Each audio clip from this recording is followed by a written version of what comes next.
working with templates and slabs. Let me show you some of the templates that I have here in my drawer. This is a template that I like to use where I fold the edges up and attach them, and it makes a nice little tray. If you flip it around, it also makes kind of a nice little canvas to work on. This is what I just cut out today. Here's how it works. You attach it there, score and slip it to the base, and it makes a nice little cup. Okay? So whatever template you're using out of clay, you should try it in paper first. This template here only makes a cylinder. You have to overlap it a little bit. And then of course if you wanted to hold something, you'd have to attach a base. This is one I use for cylinders as well, where I overlap it here, and then the bottom I fold in kind of like that. Okay? This one's another little cup template that I use. Fold in the bottom.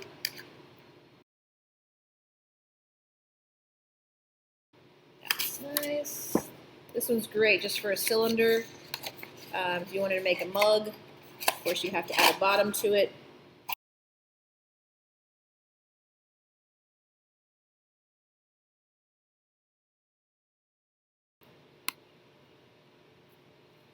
Okay.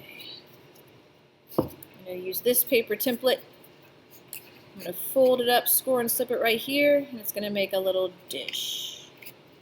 Okay, if you want to make it so it doesn't have holes in it, you can score and slip it like that. But we'll see how this goes. Okay, again, if you don't have a rolling pin, you can make a slab like this. Just throw it down at a 45-degree angle.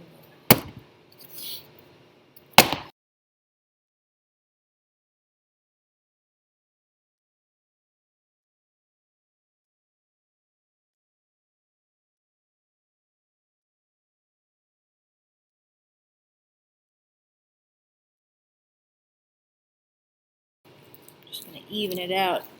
The edges are a little bit thicker, so I'm just going to do a little bit of rolling. Now I've got my pattern. I could, again, probably make two, because this is big enough. Let's see.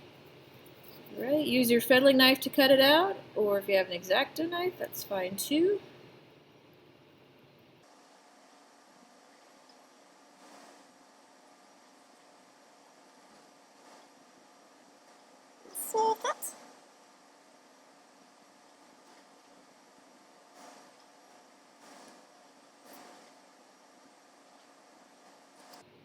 Okay, and don't move the things that you need. Remove the clay around it.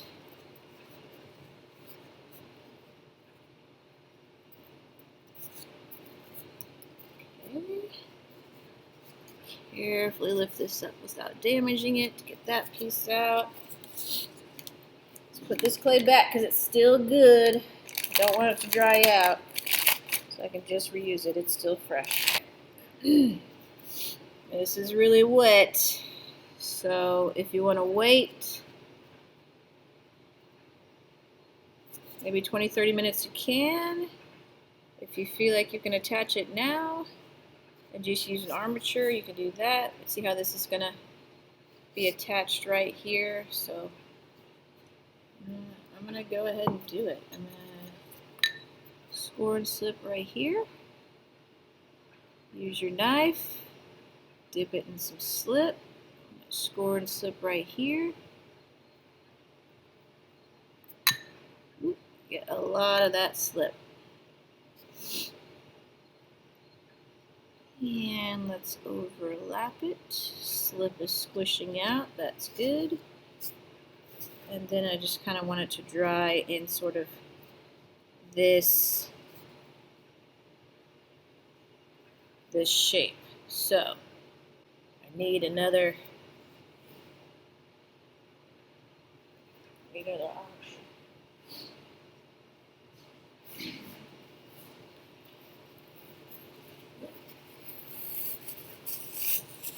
Plastic bags are a great armature, because they don't damage your clay a lot. Like if you wadded up newspaper or something, that might tend to damage it a little bit. All right, so I want it to be nice and curved like this. So I'm going to let it dry-ish to leather hard. In that way it can actually hold something. Okay, this next one, just like to give you guys lots of options. You only have to make one, but I like to give you lots of options. I'm going to overlap it so much that there is no hole in the bottom, because like this one you could use as a soap dish or a spoon rest or something. This one I think I'm going to overlap it more so that it doesn't have a hole in it. Okay, so I just need to be kind of aware and conscious of how much of an area I need to score and slip.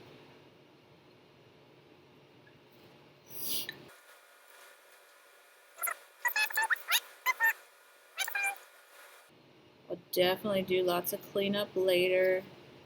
I love it when these edges match up, but if not, you can kind of shave them down a little bit later. So that's pretty good. And if I wanted to sit flat on the table, then I can kind of create a flat piece, or I can kind of tap it like this so that there is a little bit of a flat spot. So yeah, if you wanted to sit on the table without rocking back and forth, sort of make a flat spot for yourself. That's pretty good. Okay, that's a dish. There we go. Okay, for this, I'm actually going to use the armature around this edge, because you see how it was kind of slumping a little bit just from the weight of it there. And that kind of keeps it in the exact position I need it to dry and harden up and keep its shape. And then I'm going to do some smoothing. So this one's about leather hard now. And I like to take some tools when it's leather hard and work on it. The main tools I like to use when it's leather hard is these tools. So if you have a metal kidney, great. A rubber kidney, great. If you don't have a rubber kidney, something like a driver's license or a student ID, just something that's bendable and flexible. And I'm going to be using my damp sponge at the end. Just got just a little bit of water. And if you have a wet paintbrush is great for. So I'll show you what I do with my wet paintbrush. I just kind of use it to get in there. Seal up those seams from where I scored and slipped it. Same thing on the outside, because it's a little imperfect. But if I take a wet paintbrush, that'll work really nice. If you don't have a wet paintbrush, your sponge is pretty good too. But I try to save the sponge for the end, so that I don't get the whole project too wet. Okay. All right, I'm going to spend a little bit of time just kind of shaping and smoothing with this tool, whatever kidney you've got.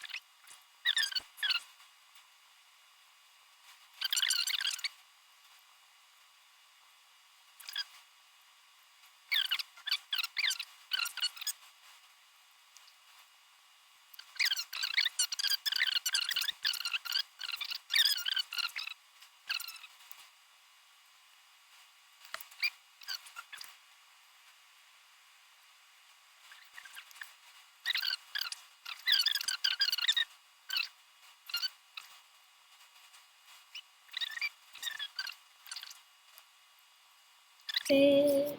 You can sign the bottom.